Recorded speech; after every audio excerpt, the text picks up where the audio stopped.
over our addictions and compulsive behavior,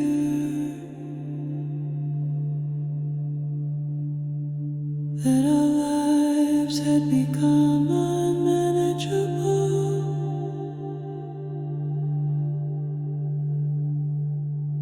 I know that nothing good lives in me, that is in my sinful nature.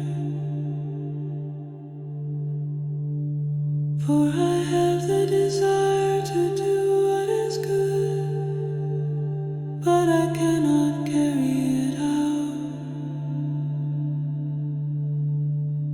Romans 7:18.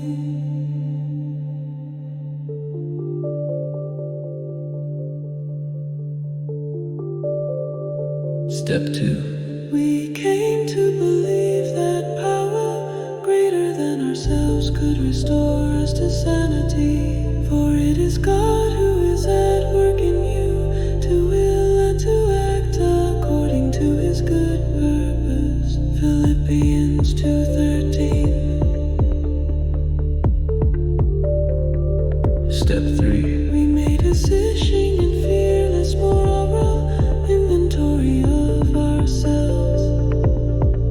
Let us examine our ways and test them, and let us return to the Lord.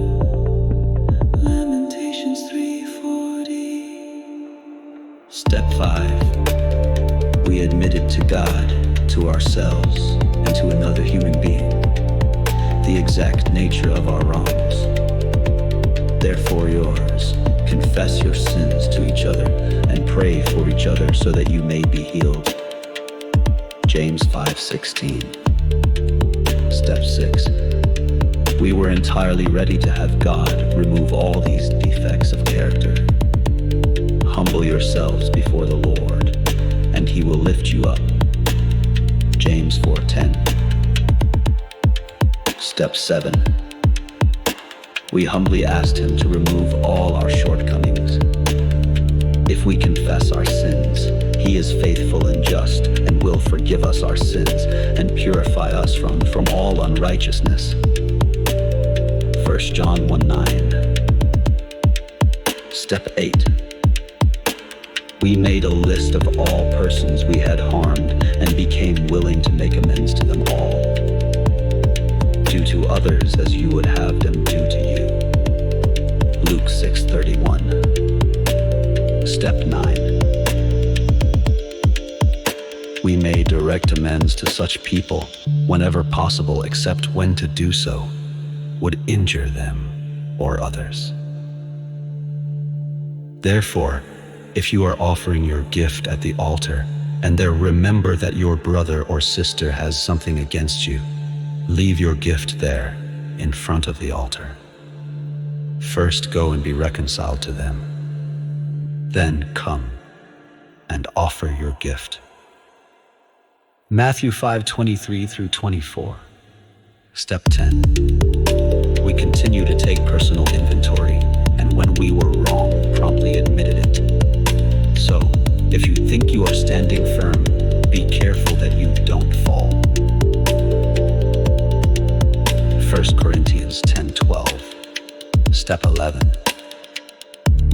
We sought through prayer and meditation to implore our conscious contact with God, praying only for knowledge of his will for us and the power to carry that out. Let the word of Christ dwell in you richly. Colossians 3:16. Step 12. Having a spiritual experience as the result of these steps, we try to carry this message to others and to practice these principles in all our affairs.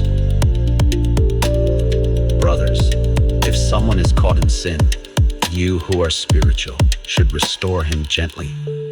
But watch yourself, or you may also be tempted. Galatians 6:1. Beloved, grace and peace to you from our Father and the Lord Jesus Christ.